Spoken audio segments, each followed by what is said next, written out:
الحمد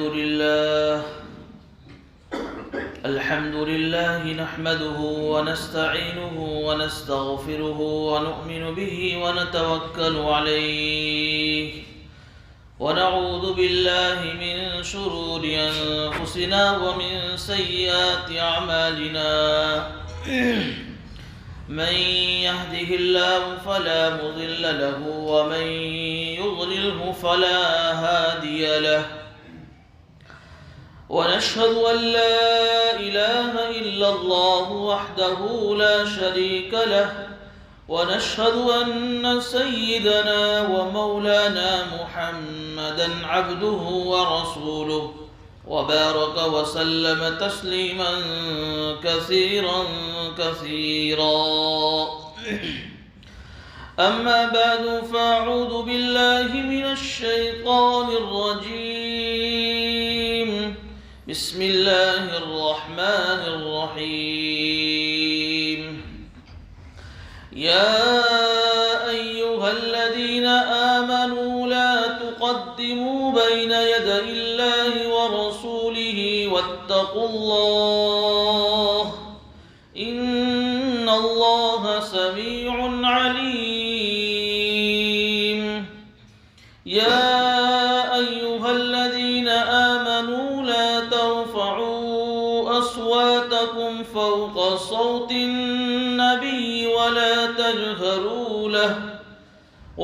تجهروا له بالقول كجهر بعضكم لبعض أن تحبط أعمالكم وأنتم لا تشعرون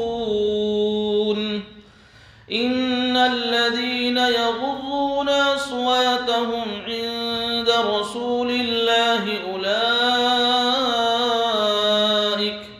أولئك الذين امتحن الله قلوبهم للتقوى لهم مغفرة وأجر عظيم إن الذين ينادونك من وراء الحجرات أكثرهم لا يعقلون ولو أنهم صبروا حتى تخرج إليهم لكان خيرا لهم والله غفور رحيم.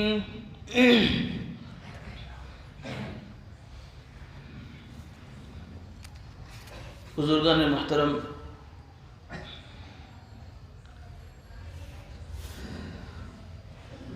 اللہ رب العزت کے فضل سے اور اسی کے کرم سے قرآن کریم کے درس کا اور تفسیر کا یہ سلسلہ جاری و ساری ہے۔ اللہ سے دعا کرے کہ اللہ رب العزت اس سلسلے کو تا قیامت جاری و ساری فرمائے۔ بزرگان محترم، آج کی تفسیر شروع کرنے سے پہلے ہم لوگ سب سے پہلے اپنی نیتوں کو تازہ کر لیں کہ ہم لوگ تفسیر میں قرآن کریم کے درس میں کیوں بیٹھتے ہیں۔ ایک نیت تو یہ ہوتی ہے کہ چلو بھائی لوگ جا رہے ہیں، میں بھی جاؤں اور قرآن کریم کی تفسیر کے اندر، قرآن کریم کے درس کے حلقے میں قسم قسم کی کہانیاں، قصے بیان کیے جاتے ہیں، چلو مزہ آتی ہے سننے میں، تو سن کر آ جاتے ہیں۔ ایک تو یہ نیت۔ بخاری شریف کی روایت ہے، امام بخاری علیہ رحمہ نے جب بخاری شریف لکھنے کی نیت کی، آپ جانتے ہیں کہ بخاری شریف کا کیا مقام ہے۔ قرآن کریم کے بعد دنیا میں سب سے بڑی جو کوئی اونچی کتاب ہے تو بخاری شریف ہے۔ اس بخاری شریف کی سب سے پہلے حدیث امام بخاری علیہ رحمہ نے اپنی کتاب کو شروع کرنے سے پہلے اس ایک حدیث سے اپنی کتاب کی شروعات کی، انما الاعمال بالنیات، کہ تمام اعمال کا دار و مدار نیتوں پر ہے۔ وَإِنَّمَا لِكُلِّ امْرِئٍ مَّا نَوَىٰ، وَإِنَّمَا لِكُلِّ امْرِئٍ مَّا نَوَىٰ، جس نے جو نیت کی ہوگی اس نیت کے حساب سے اس کے اعمال کو اس کو ثواب ملے گا۔ آگے بہت بڑی حدیث ہے کہ اگر اس کی نیت دنیا حاصل کرنے کی اور کوئی غرض ہے تو اس حساب سے اللہ رب العزت اس کے بارے میں فیصلہ فرمائیں گے، اور اس کی نیت اللہ اس کے رسول کو راضی کرنے کی ہے تو اس کا فیصلہ اسی حساب سے ہوگا۔ تو بہرحال کوئی بھی کام شروع کرنے سے پہلے، چاہے وہ دین کا ہو چاہے وہ کسی کوئی بھی کام، اس سے پہلے نیتوں کو ٹٹولے تازہ کرے کہ میں کام کیوں کر رہا ہوں۔ تو ہم بھی اتنے مہینوں سے اتنے ہفتوں سے آ رہے ہیں تو سب سے پہلے اپنی نیتوں کو بار بار تازہ کرتے رہیں کہ کیوں آ رہے ہیں قرآن کریم میں۔ ایک تو نیت جو میں نے بتائی ہو تو یہ نیت صحیح نہیں، یہ نیت لے کر اگر کوئی آدمی آ رہا ہے تفسیر کے درس میں، قرآن کریم کے درس میں، تو اس کو اتنی سمجھ تک جتنے سمجھ تک یہ قرآن کریم کی تفسیروں کی مزہ آئے گا، لیکن اس کی زندگیوں میں عمل نہیں آئے گا۔ لیکن ایک نیت یہ ہے کہ اللہ رب العزت نے قرآن کریم کی کتاب کو میرے لیے ہدایت کا ذریعہ بنایا ہے، یہ کتاب میرے لیے ہدایت کی کتاب ہے۔ ذالک الکتاب لا ریب فیہ ھدی للمتقین، ہدایت کی کتاب ہے، اور یہ کتاب ڈائریکٹ مجھ سے مخاطب ہو رہی ہے، مجھ سے بات کر رہی ہے۔ جب میں اس کتاب کو پڑھتا ہوں یا کسی سمجھنے والے سے اس کتاب کو جب میں سمجھتا ہوں تو قرآن کریم کا خطاب ڈائریکٹ مجھ سے ہو رہا ہے، یا ایھا الذین آمنوا، اے ایمان والے، تو میں بھی ایمان والا ہوں، اللہ مجھ سے کہہ رہے ہیں۔ تو یہ نیت کرے کہ قرآن کریم میری ہدایت کی کتاب ہے، اس کتاب میں اللہ رب العزت نے جتنی بھی باتیں ہدایت کی بیان کی ہے، نصیحت کی بیان کی ہے، عبرت کی بیان کی ہے، میں اس کا محتاج ہوں۔ اور کوئی ایسی چیز بیان کی گئی ہے جس میں ہماری بیماریاں بیان کی گئی ہے، کمیاں بیان کی گئی ہے، کمزوریاں بیان کی گئی ہیں، آدمی سب سے پہلے اس کو یہ دیکھے کہ یہ چیز میرے اندر ہے، اس کی نگاہ کسی اور کی طرف نہ جائے کہ دیکھا قرآن کریم کی تفسیر میں سنا تیرے اندر یہ چیز ہے۔ ہماری نگاہیں دوسروں کی طرف نہ جائے، دوسرے کے عیوب تلاش کرنے کی طرف نہ جائے، بلکہ اپنے اندر، اپنے دل کے اندر جھانکے کہ یہ چیزیں تیرے اندر نہیں ہیں، جو قرآن چاہتا ہے وہ چیزیں تیرے اندر نہیں ہیں، تجھے ان چیزوں کو سن کر اپنی زندگیوں میں داخل کرنا ہے تاکہ اللہ تجھے دونوں جہاں میں کامیاب کرے۔ کرتے ہیں انشاءاللہ اسی نیت۔ دیکھیے میں نے جس سورت کی تلاوت کی ہے اس سورت کا نام ہے سورہ حجرات۔ آپ نے اس سورت کا نام شاید پہلی مرتبہ سنا ہو، اس لیے کہ یہ وہ سورت ہے کہ جو عام طور پر ہمارے پڑھنے میں نہیں آتی ہے۔ سورہ رحمان ہے، سورہ واقعہ ہے، سورہ یاسین ہے، اکثر لوگ پڑھتے بھی ہیں، حافظ بھی اس کے ہوتے ہیں، لیکن یہ ایک ایسی سورت ہے کہ جس کا نام اکثروں کی زبان پر نہیں ہوگا، سورہ حجرات۔ میں نے اس سورت کا انتخاب اس کے لیے کیا کہ اس سورت میں اللہ رب العزت نے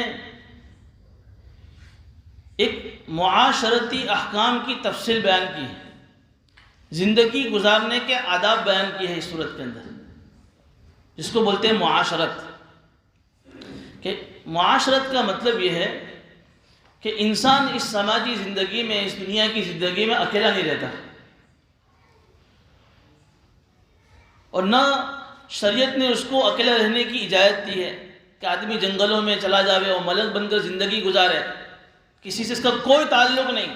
شریعت یہ چیز نہیں چاہتی ہے، بلکہ چاہتا ہے، شریعت کا یہ مزاج ہے کہ آدمی لوگوں کے ساتھ مل کر زندگی گزارے۔ تو انسان اپنی زندگی لوگوں کے ساتھ گزارتا ہے۔ اب ظاہر سی بات ہے کہ جب لوگوں کے بیچ میں رہے گا تو اس کا واسطہ لوگوں سے پڑے گا۔ اب کس سے پڑے گا؟ رشتہ داروں سے پڑے گا، دوستوں سے پڑے گا، پڑوسی سے اس کا واسطہ پڑے گا، ہر قسم کے طبقے سے اس کا واسطہ پڑے گا۔ اب اس وقت جن لوگوں سے اس کا واسطہ پڑ رہا ہے، اس کا سابقہ ہو رہا ہے، جن لوگوں سے اس کا ٹچ ہے، ملاقاتیں ہوتی رہتی بار بار، تو اس کے ساتھ اس کو کس طریقے سے زندگی گزارنا ہے، اس کو کہتے ہیں معاشرت، رہن سہن کے آداب۔ یہ دین کا ایک بہت اہم حصہ ہے جس کو ہم نے دین نہیں سمجھا ہے۔ دین کے جو بڑے بڑے 5 شعبے ہیں، عبادات کے بعد عقائد، معاملات، معاشرت اور اخلاقیات، ان 5 شعبوں میں ایک اہم شعبہ، ایک اہم جو چیز ہے وہ معاشرت کی لائن ہے، جس کو کہتے ہیں رہن سہن کی زندگی۔ اکثر لوگ، مسلمان لوگ اس معاشرتی شعبے سے بالکل غافل ہیں۔ اب ذرا اس کی اہمیت کو سمجھے قرآن کریم کی تناظر میں کہ نماز اللہ کا ایسا فریضہ ہے جو عبادت کے خانے میں آتا ہے، نماز پڑھنا۔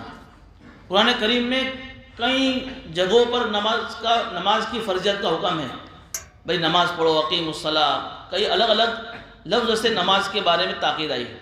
لیکن آپ دیکھیں کہیں بھی نماز کی ڈیٹیل قرآن میں بیان نہیں کی، بھئی نماز کے اندر ظہر میں کتنی رکعتیں ہیں، فجر میں کتنی رکعتیں ہیں، عشاء میں کتنی رکعتیں ہیں، اور پھر ان رکعتوں میں کیا پڑھنا ہے، سنتوں میں کیا پڑھنا ہے، کوئی ڈیٹیل قرآن میں نہیں۔ اس کی تفصیل اللہ رب العزت نے اپنے نبی کریم صلی اللہ علیہ وسلم کو بتلا دی، اور اللہ کے نبی صلی اللہ علیہ وسلم نے حدیث شریف کے ذریعے سے ہمیں اس کی تفصیل بتا دی۔ قرآن کریم میں اس کی ڈیٹیل نہیں، لیکن قرآن کریم میں جہاں معاشرتی احکام بیان کیے ہیں، زندگی گزارنے کے آداب بیان کیے ہیں، جیسے زندگی گزارنے کا ایک طریقہ کہ ہم جب گھر میں داخل ہوئے تو گھر میں کیسے داخل ہونا ہے، اس کو عربی میں کہتے ہیں استئذان۔ اب دیکھیے کہ جہاں گھر میں داخل ہونے کے آداب قرآن بیان کرتا ہے، وہاں قرآن نے صرف اس کا حکم بیان نہیں کیا، 2 پیج میں اس کے تفصیلی احکام بیان کیے ہیں۔ نماز کا کوئی تفصیلی حکم بیان نہیں کیا ہے، اور اس کے تفصیلی احکام اسی سورہ حجرات کے اندر بھی زندگی گزارنے کے بہت سارے پوائنٹس اور بہت ساری آداب بیان کیے تفصیل کے ساتھ۔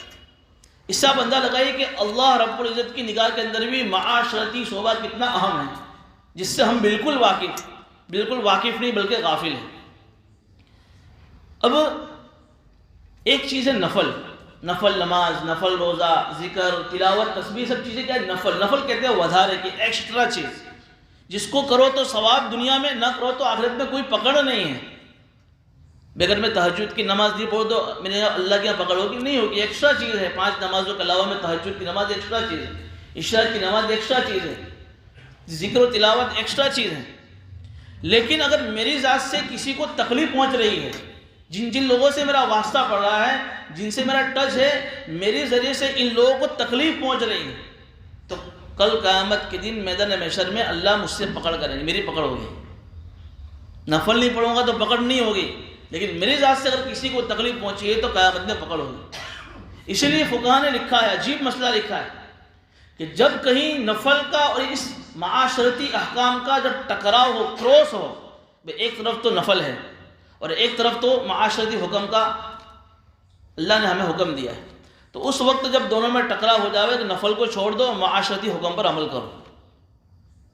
بلکہ یہاں تک لکھا ہے کہ ایک آدمی کے اوپر، جیسے ہماری شریعت کے اندر نماز پڑھنا واجب ہے، جماعت کے ساتھ نماز پڑھنا، نماز تو فرض ہے لیکن جماعت کے ساتھ نماز پڑھنا واجب ہے۔ کتنی زبردست تاکید آئی!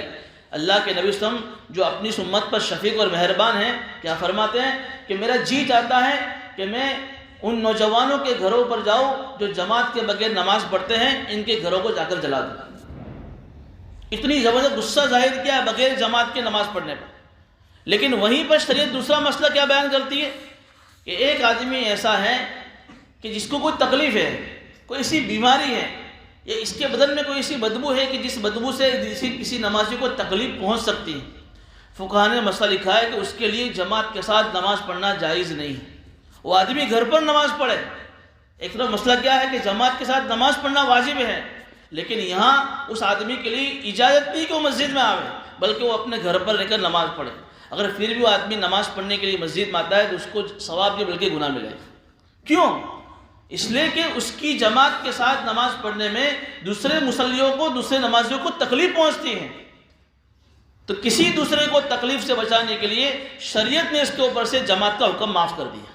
اب ذرا سوچیے کہ جماعت معاف ہو گئی اس کے لیے، آپ کو بیماری، آپ مسجد میں مت آئیے، گھر پر نماز پڑھیے۔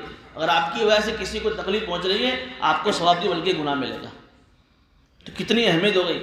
اس کو بولتے رہن سہن، معاشرتی زندگی، یہ بھی دین کا بہت بڑا حصہ ہے۔ آدمی بہت ساری نفل پڑھ رہا ہے، بہت ساری اس کی زندگیوں میں تلاوتیں ہیں، ذکر ہیں، لمبی لمبی اذکار ہیں، لیکن اس کی تکلیف سے کوئی مسلمان محفوظ نہیں ہے، اس کے کچھ عمل کام نہیں ہے۔ اس لیے اس صورت کے اندر بھی اللہ رب العزت نے اسی رہن سہن کے کچھ آداب بیان کی۔ اب اس صورت کے 2 حصے ہیں۔ پہلے حصے میں اللہ کے نبی صلی اللہ علیہ وسلم کی تعظیم و تکریم کے متعلق کچھ چیزیں بیان کی، اور پھر اس کے دوسرے حصے میں اس صورت کے آپس کے معاشرتی حکام، جن لوگوں سے ہمارا واسطہ پڑتا ہے، ان کے ساتھ کیسے زندگی گزارنا، اس کے احکام بیان کی۔ بہرحال یہ اس لیے میں نے بتا دیا کہ یہ صورت میں نے کیوں شروع کی۔ اس صورت کا نام ہے سورہ حجرات۔ یہ صورت ہے 49 نمبر کی صورت ہے، 49 قرآن کریم میں 114 صورتیں ہیں، اس میں 49 نمبر کی یہ صورت ہے، یہ اس وقت نازل ہوئی 49 نمبر پر۔ اب یہ صورت مکی ہے یا مدنی ہے؟ تو مفسرین کی رائے ہے کہ یہ صورت مدنی ہے۔ آپ دیکھیں جب بھی صورت شروع کریں گے تو اوپر لکھا ہوا آئے گا مدنیہ اور مکیہ۔ مدنیہ مکیہ کا مطلب یہ ہے، ہم لوگ کیا کہتے ہیں کہ مدینے میں جو صورت نازل ہے اس کو مدنی کہتے ہیں، مکہ میں جو صورت نازل ہے اس کو مکی کہتے ہیں، حالانکہ ایسا نہیں ہے۔ حضور اکرم صلی اللہ علیہ وسلم کی زندگی کے دو دور ہیں، ایک ہجرت سے پہلے کا اور ایک ہجرت کے بعد کا۔ ہجرت سے پہلے اللہ کے نبی صلی اللہ علیہ وسلم پر جو صورتیں نازل ہوئی ہجرت سے پہلے، چاہے اس وقت مکہ میں نازل ہوئی، کبھی آپ طائف تشریف لے گئے تو طائف میں نازل ہوئی، کبھی مینا میں نازل ہوئی، کبھی جبل کوئی احد پہاڑ کے آگے اس طرف نازل ہوئی۔ تو ہجرت سے پہلے مکہ یا مکہ کے اطراف میں جہاں کہیں بھی کوئی صورت نازل ہوئی اس کو مکی کہتے ہیں کہ یہ صورت مکی ہے۔ اور ہجرت کرنے کے بعد جب حضرت محمد مصطفیٰ صلی اللہ علیہ وسلم مدینہ تشریف لے گئے تو اس زمانے میں جو صورتیں نازل ہوئی اس کو مدنی کہتے ہیں۔ تو یہ صورت بھی کیا ہے؟ مدنی، یعنی ہجرت کے بعد نازل ہوئی۔ اب سنیے اس صورت کی سب سے پہلی آیت، یا ایھا الذین آمنوا لا تقدموا بین یدی اللہ ورسولہ واتقوا اللہ ان اللہ سمیع علیم۔ اے ایمان والو، تم اللہ اور اس کے رسول سے آگے مت بڑھو اور اللہ سے ڈرو، بے شک اللہ سننے والا ہے اور تمہارے دلوں کے بھید کو جاننے والا ہے۔ اس آیت کا شان نزول اور بیک گراؤنڈ یہ ہے کیوں نازل ہوئی یہ صورت۔ شان نزول یعنی یہ آیت میں اس صورت میں یہ آیت کیوں نازل ہوئی۔ اللہ کے نبی صلی اللہ علیہ وسلم کے زمانے میں جب مدینہ ہجرت کرنے کے بعد اسلام بہت دور دور تک پھیل گیا، لوگ مسلمان ہو رہے تھے دھیرے دھیرے۔ ایک قبیلہ تھا، قبیلہ بنو تمیم کر کے، اس کے کچھ لوگ مدینہ میں آ کر مسلمان ہوئے، کچھ کسی اور جگہ رہتے تھے، مدینہ میں آئے، اللہ کے نبی صلی اللہ علیہ وسلم کے ہاتھ پر بیعت کی اور مسلمان ہو گئے۔ اب قبیلے کے اندر انہوں نے صحابہ کرام کی حاضری میں اسلام کو سیکھا، ایمان کو سیکھا، دین سیکھا۔ اب جب یہ جانے لگے اپنے علاقے میں، کیونکہ مدینہ تو ان کا شہر نہیں ہے، تو جب جانے لگے تو اللہ کے نبی صلی اللہ علیہ وسلم کے سامنے انہوں نے ایک ریکویسٹ کی، ایک درخواست کی کہ بھئی ہم جا رہے ہیں، ہمارے قبیلے میں بہت سارے لوگ ہیں، آپ یا نبی اللہ ایک کام کیجئے کہ ہمارے درمیان میں سے کسی ایک آدمی کو امیر ذمہ دار بنا دیجیے، تاکہ جب ہم اپنے علاقے میں جائیں گے وہاں کوئی بات پیش آئے گی تو ہم اس ذمہ دار کے سامنے اس بات کو رکھیں گے، تو اس ذمہ دار آپ کے سامنے وہ بات رکھے گا تو معاملہ حل ہو جائے گا۔ اب یہ بات چل رہی تھی، اس مجلس کے اندر حضرت ابو بکر صدیق رضی اللہ تعالیٰ عنہ، حضرت عمر فاروق رضی اللہ عنہ بھی موجود تھے۔ اب دیکھیے اللہ کے رسول نے کچھ بات چیت چھیڑی نہیں، خاموش تھے، ان کی بات سنی قبیلہ والوں کی، بھئی ہمارے درمیان میں ایک ذمہ دار بنا دیجیے۔ اب پیارے آقا صلی اللہ علیہ وسلم کچھ بات ارشاد فرماتے، اس سے پہلے حضرت ابو بکر صدیق رضی اللہ عنہ نے اپنی رائے پیش کر دی کہ بھئی میری رائے یہ ہے کہ ان قبیلے میں ایک آدمی ہے قعقاع ابن معبد، ان کو امیر ذمہ دار بنایا جائے۔ ادھر حضرت عمر فاروق رضی اللہ عنہ بھی بیٹھے ہوئے تھے، تو انہوں نے اپنی رائے رکھی کہ بھئی میری رائے یہ ہے کہ اس قبیلے میں ایک آدمی ہے اقرع ابن حابس، ان کو امیر و ذمہ دار بنایا جائے۔ جب انہوں نے الگ رائے دی تو دونوں کی رائے میں کچھ تضاد ہو گیا، کروس ہو گیا، تو حضرت عمر فاروق رضی اللہ عنہ کو یہ لگا کہ انہوں نے میری رائے کی مخالفت کی ہے، کراس کیا ہے، تو اس بات چیت میں آواز دونوں کی بلند ہو گئی، اتنی آواز بلند ہو گئی کہ بہت زیادہ آواز آنے لگی۔ تو اسی وقت اللہ کے نبی صلی اللہ علیہ وسلم جب وحی آتی تھی تو ہمارے وحی کی وجہ سے اللہ کے رسول کا چہرہ مبارک بدل گیا، صحابہ کرام سمجھ گئے کہ وحی آ رہی ہے۔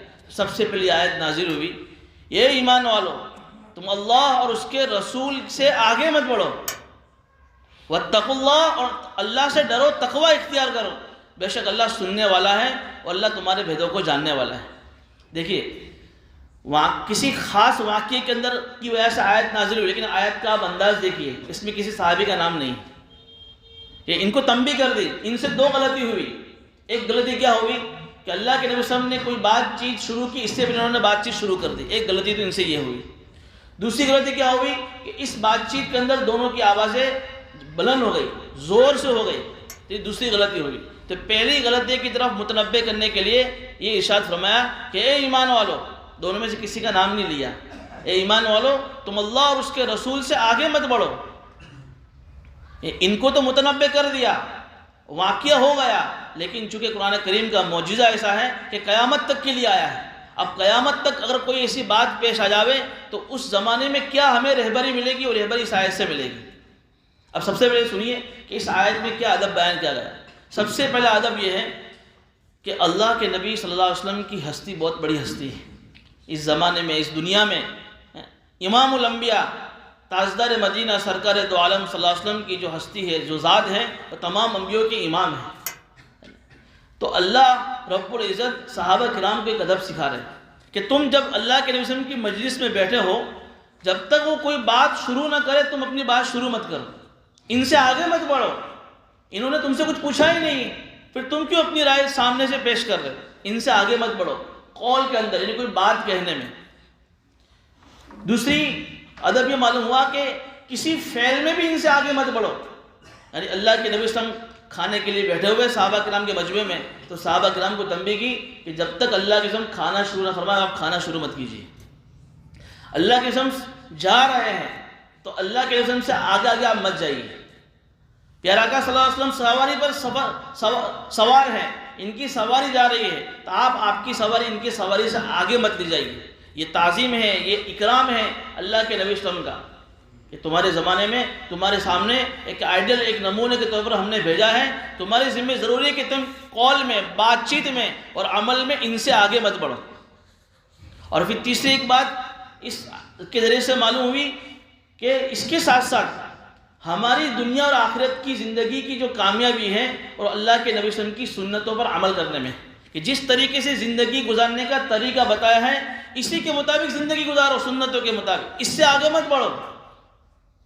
یعنی جو دین، جو شریعت کا جو ڈھانچہ پیش کیا، جو خاکہ بیان کیا، اسی کے مطابق تم عمل کرو، اس سے آگے مت بڑھو۔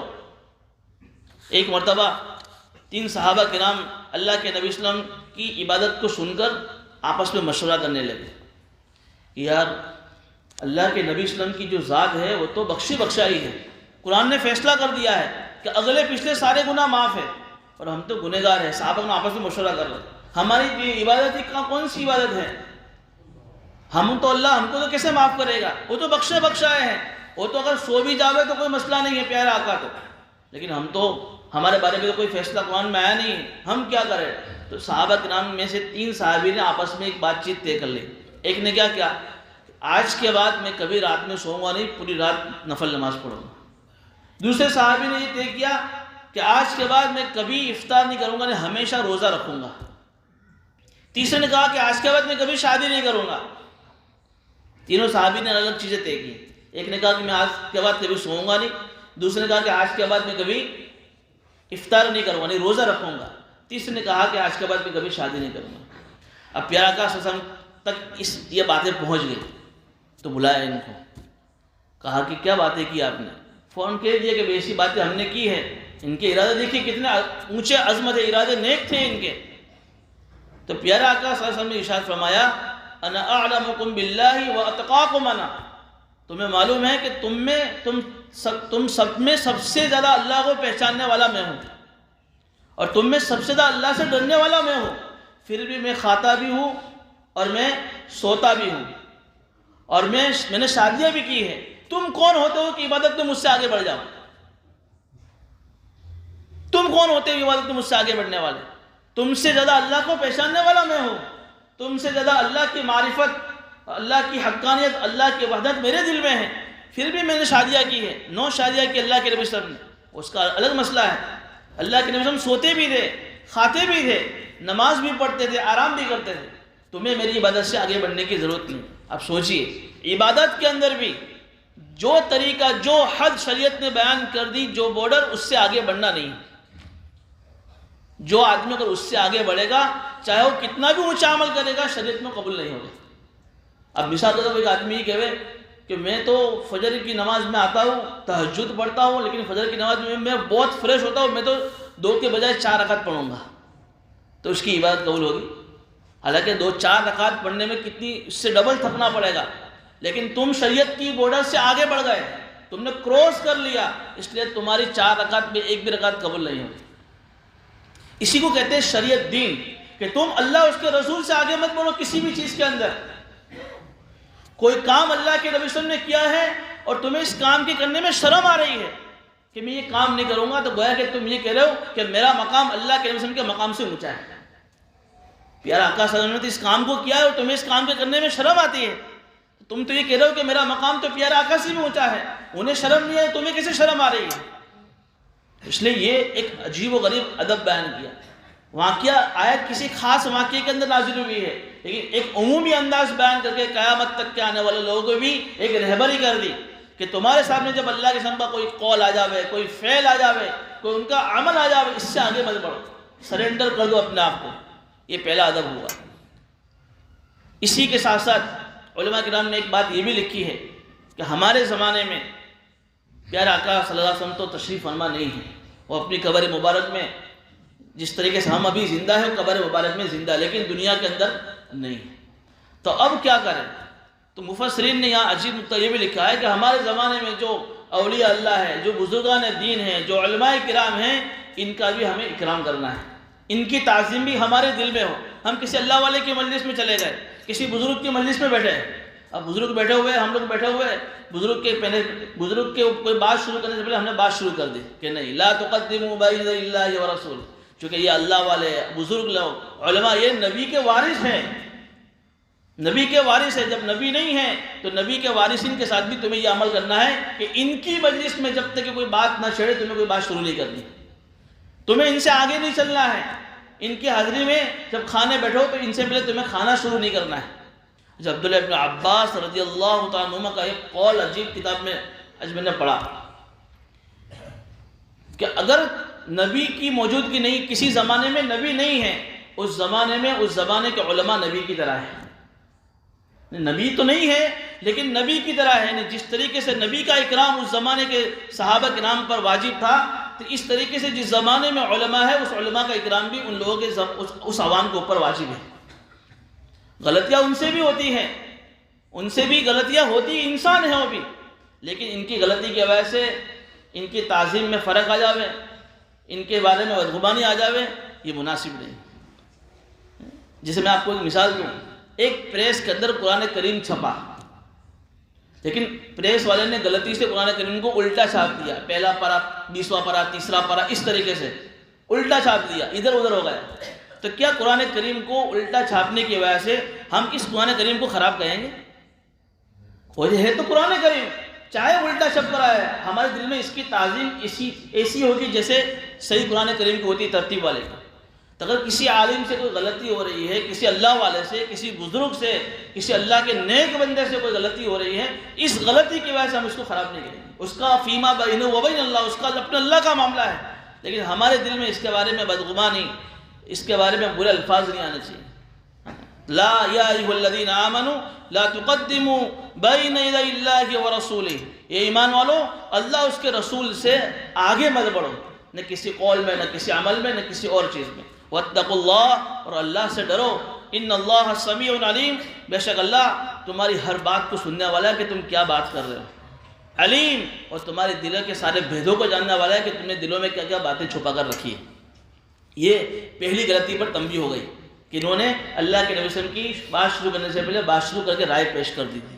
دوسری غلطی پر دوسری آیت میں تنبیہ ہو رہی ہے، یا ایھا الذین آمنوا لا ترفعوا اصواتکم فوق صوت النبی، اے ایمان والو تم اپنی آواز کو بلند مت کرو نبی کی آواز کے سامنے، ولا تجہروا، اور زور سے مت بولو، کجہر بعضکم لبعض، تمہارے آپس میں ایک دوسرے سے تم جس طریقے سے بات چیت کرتے ہو زور سے، اس طریقے سے زور کی بات نبی کے سامنے مت کرو، ان تحبط اعمالکم وانتم لا تشعرون، کہیں ایسا نہ ہو کہ تمہارے اعمال اللہ ضائع کر دے اور تمہیں اس کا خبر بھی نہ ہو۔ یہ دوسری غلطی پر تنبیہ کی کہ جس مجلس میں پیارے آقا صلی اللہ علیہ وسلم کی حاضری ہے، اس مجلس میں تمہاری مجال نہیں ہے کہ تمہاری آواز نبی کی آواز سے بڑھ جائے۔ جب یہ آیت کریمہ نازل ہوئی ہے صحابہ کرام ڈر گئے۔ کتابوں میں لکھا ہے کہ حضرت عمر فاروق رضی اللہ عنہ کی آواز تھوڑی بلند تھی، بولتے تھے ایسا لیکن ان کی آواز میں بلندی تھی. اسی طرح حضرت ثابت بن قیس رضی اللہ عنہ، ان کی آواز بھی بڑی پہاڑی آواز تھی، بولے تو لگے کہ دیکھے زور سے کوئی آدمی بول رہا ہے. جب یہ آیت کریمہ سنی تو روتے تھے اور ڈرتے تھے کہ کہیں ہمارے اعمال ضائع نہ ہو جائے. حضرت عمر فاروق اس آیت کے نازل ہونے کے بعد اتنی آہستہ بولتے تھے پیارے آقا کی مجلس میں کہ کبھی پوچھنا پڑتا تھا کہ آپ نے کیا فرمایا. حضرت ابوبکر صدیق رضی اللہ عنہ نے قسم کھا لی کہ آج کے بعد یعنی اس آیت کے نازل ہونے کے بعد کبھی میں پیارے آقا صلی اللہ علیہ وسلم کی مجلس میں زور سے نہیں بولوں گا، اس طریقے سے بات کروں گا کہ گویا کہ کوئی آدمی کسی دوسرے سے کان میں سرگوشی کرتا ہے، چپ کے باتیں کرتا ہے. ڈر گئے صحابہ کرام. دیکھیے ایک مفسرین کرام نے ایک عجیب بات لکھی ہے، ان تحبط اعمالکم وانتم لا تشعرون. صحابہ کرام جس زمانے میں ہیں اس زمانے کے متعلق پیارے آقا صلی اللہ علیہ وسلم کا فرمانے کہ خیر القرون قرنی، میرے زمانہ سب سے بہترین زمانہ ہے. اس زمانے صحابہ کرام کو ڈرایا جا رہا ہے کہ اگر تمہاری آواز اگر بلند ہو گئی اور اس آواز کی وجہ سے نبی کو تکلیف ہو گئی تو تمہارے سارے عمل ضائع ہو جائیں گے. تم ذرا سوچو کہ ہم جس زمانے میں اس زمانے کی کوئی گارنٹی پیارے آقا نے نہیں لی ہے. تو اس زمانے میں تو حضور تو نہیں ہے لیکن حضور صلی اللہ علیہ وسلم کے جو فرامین ہیں، جو حدیثیں ہیں، جہاں کہیں حدیث کا حلقہ لگا ہو، جہاں کہیں پیارے آقا صلی اللہ علیہ وسلم کی احادیث پڑھی جا رہی ہو، اس مجلس میں اگر تم زور سے باتیں کر رہے ہو گویا کہ تم نبی کی آواز سے اپنی آواز کو بلند کر رہے ہو. تو تمہیں بھی یہی حکم ہے ان تحبط اعمالکم وانتم لا تشعرون، کہ کہیں ایسا نہ ہو کہ تمہارے آواز کے بلند کرنے کی وجہ سے اللہ تمہارے اعمال کو ضائع کر دے اور تمہیں اس کا احساس بھی نہ ہو. معلوم ہوا کہ زور سے بولنا، جس مجلس میں قرآن پڑھا جا رہا ہو، جس مجلس میں حدیث پڑھی جا رہی ہو، جس مجلس میں تعلیم ہو رہی ہو، اس مجلس میں زور سے بولنا یہ گناہ ہے. اور اس گناہ کی وجہ سے اگر پیارے آقا صلی اللہ علیہ وسلم کو تکلیف پہنچی تو اس تکلیف کی وجہ سے اللہ آدمی کفر تک پہنچ جاتا ہے، اور کفر کی بارڈر تک پہنچنے کی وجہ سے اللہ اس کے اعمال کو ضائع کر دیتا ہے. اس لیے آگے اللہ فرما رہے کہ جو لوگ اپنی آواز کو نبی کی آواز کے سامنے، ان الذین یغضون اصواتهم عند رسول اللہ، پیارے آقا صلی اللہ علیہ وسلم کے سامنے اپنی آواز کو پست رکھتے ہیں، سلو رکھتے ہیں، آہستہ رکھتے ہیں، اولئک الذین امتحن اللہ قلوبهم للتقوی، یہی وہ لوگ ہیں جن کے دلوں کا اللہ نے امتحان لیا ہے. یعنی اللہ تعالیٰ سرٹیفکیٹ دے رہے ہیں کہ جو لوگ ایسی مجلسوں میں دھیرے بولتے ہیں، آہستہ بولتے ہیں، ان کا احترام کرتے ہیں، ان کے دلوں میں قرآن کا حدیث کا اکرام ہوتا ہے، اللہ فرماتے ہیں کہ یہ وہی لوگ ہوتے ہیں جن کے دلوں میں تقویٰ ہوتا ہے، جن کے دلوں میں اللہ کا خوف ہوتا ہے. اس کا مطلب یہ ہوا کہ جن کے دلوں میں اللہ کا خوف نہیں ہے وہ ایسی مجلسوں میں آواز بند نہیں رکھتے. لہم مغفرۃ و اجر عظیم، ان کے لیے مغفرت ہے اور بڑا اجر عظیم ہے. یہ دوسری آیت میں دوسری غلطی پر تنبیہ ہوئی. یہ دوسرا ادب ہمیں معلوم ہوا کہ جہاں کہیں بھی ایسی مجلس ہو، اس مجلس میں اپنا آپ کو سکون و وقار کے ساتھ بٹھانا چاہیے. ان الذین ینادونک من وراء الحجرات اکثرهم لا یعقلون. دیکھیے یہ جو بنو تمیم کا جو قافلہ تھا اس میں کچھ لوگ ایسے تھے جو کچھ دیہاتی قسم کے لوگ تھے، گوار جس کو بولتے ہیں، گاوڑیا، جس کے اندر تہذیب کچھ زیادہ نہیں ہوتی، ڈسپلن نہیں ہوتا ہے. یہ لوگ جو مسلمان ہوئے تھے کچھ اس قسم میں کے افراد بھی ان کے قبیلے میں تھے. ایک مرتبہ یہ ہوا کہ پیارے آقا صلی اللہ علیہ وسلم اپنے روم کے اندر ہے، آرام کے لیے گئے ہوئے ہیں، عین دوپہر کا وقت ہے، قیل اللہ کا وقت ہے. اس وقت یہ کچھ اعرابی، کچھ دیہاتی لوگ پیارے آقا صلی اللہ علیہ وسلم کے روم کے باہر زور زور سے بوما پاڑنے لگے.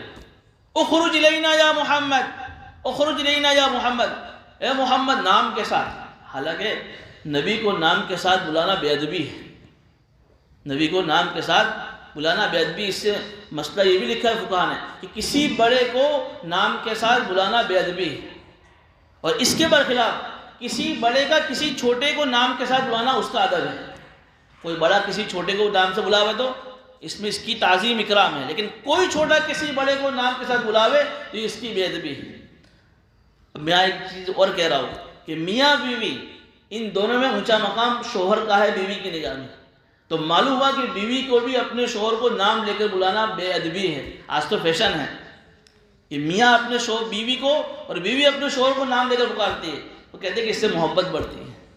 محبت نہیں بڑھتی، بے ادبی ہے. شوہر تو اپنی بیوی کو کہہ سکتا ہے نام لے کر اپنی بیوی کا جو نام ہے، لیکن بیوی اپنے شوہر کو نام لے کر نہیں پکڑ سکتی. میں ناجائز حرام نہیں کہہ رہا ہوں، بے ادبی کہہ رہا ہوں. شوہر کے ادب کے خلاف ہے، نام لے کر نہیں پکڑنا چاہیے. اس کا کوئی لقب ہے، کوئی دوسرا ایسا نام ہے یا فلاں جو بھی ہمارے معاشرے میں جو رواج چل رہا ہے جس سے لوگ بلاتے ہیں اس طریقے سے بلانا چاہیے، لیکن نام لے کر نہیں بلانا چاہیے۔